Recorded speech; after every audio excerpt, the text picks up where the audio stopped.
شروع کرتے ہیں اللہ کے پاک نام سے۔ بسم اللہ الرحمن الرحیم۔ حضرت معاذ بن جبل بیان کرتے ہیں، ایک روز رسول صلی اللہ علیہ وآلہ وسلم ہمیں نماز فجر پڑھانے کے لیے تشریف نہ لائے۔ قریب تھا کہ ہم سورج طلوع ہونے کا مشاہدہ کر لیتے، پھر آپ بہت تیزی سے تشریف لائے، چنانچہ نماز کے لیے اقامت کہی گئی۔ رسول صلی اللہ علیہ وآلہ وسلم نے اختصار کے ساتھ نماز پڑھی۔ پس جب آپ صلی اللہ علیہ وآلہ وسلم نے سلام پھیرا تو بآواز بلند فرمایا، اپنی جگہوں پر ایسے ہی بیٹھے رہو۔ پھر آپ صلی اللہ علیہ وآلہ وسلم نے ہماری طرف متوجہ ہو کر فرمایا، میں ابھی تمہیں بتاتا ہوں کہ میں تمہیں نماز پڑھانے کے لیے کیوں نہیں آیا۔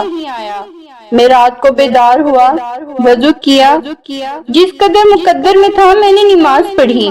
مجھے نماز میں اونگ آنے لگی، حتیٰ کہ مجھ پہ غالب آ گئی۔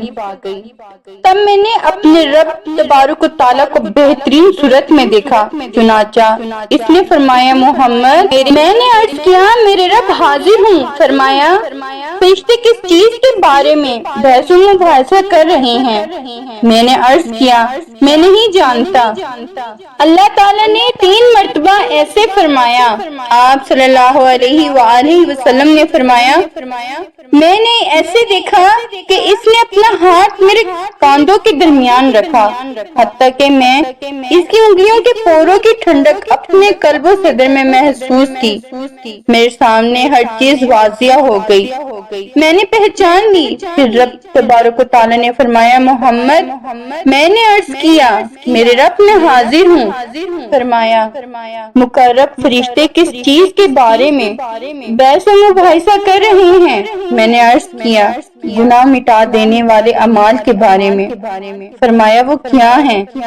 میں نے عرض کیا، باجماعت نماز پڑھنے کے لیے چل کر جانا، نماز کے بعد مسجد میں بیٹھے رہنا، ناگواری کے باوجود بھی اچھی طرح وضو کرنا۔ فرمایا، پھر وہ کس چیز کے بارے میں بحث مباحثہ کر رہے ہیں؟ میں نے عرض کیا، درجات کے بارے میں۔ فرمایا، وہ کیا ہیں؟ میں نے عرض کیا، کھانا کھلانا، نرمی سے بات کرنا، اور جب لوگ سو رہے ہوں نماز تہجد پڑھنا۔ فرمایا، کچھ مانگ لیں۔ آپ صلی اللہ علیہ وآلہ وسلم نے فرمایا، میں نے عرض کیا، اے اللہ، تو سے نیک اعمال بجا لانے، برے کام چھوڑ دینے، اور مساکین سے محبت کرنے کی توفیق مانگتا ہوں، اور یہ کہ تو مجھے بخش دے اور مجھ پہ رحم فرما۔ جب تو کسی قوم کو فتنے سے دوچار کرنا چاہے تو مجھے اس میں مبتلا کیے بغیر فوت کر دینا۔ میں تجھ سے تیری محبت، تجھ سے محبت کرنے والوں کی محبت اور ایسے اعمال کی محبت کا سوال کرتا ہوں جو مجھے تیری محبت کے قریب کر دے۔ پھر رسول صلی اللہ علیہ وآلہ وسلم نے خواب حق ہے، بس اسے یاد کرو اور پھر اسے دوسروں کو بتلاؤ۔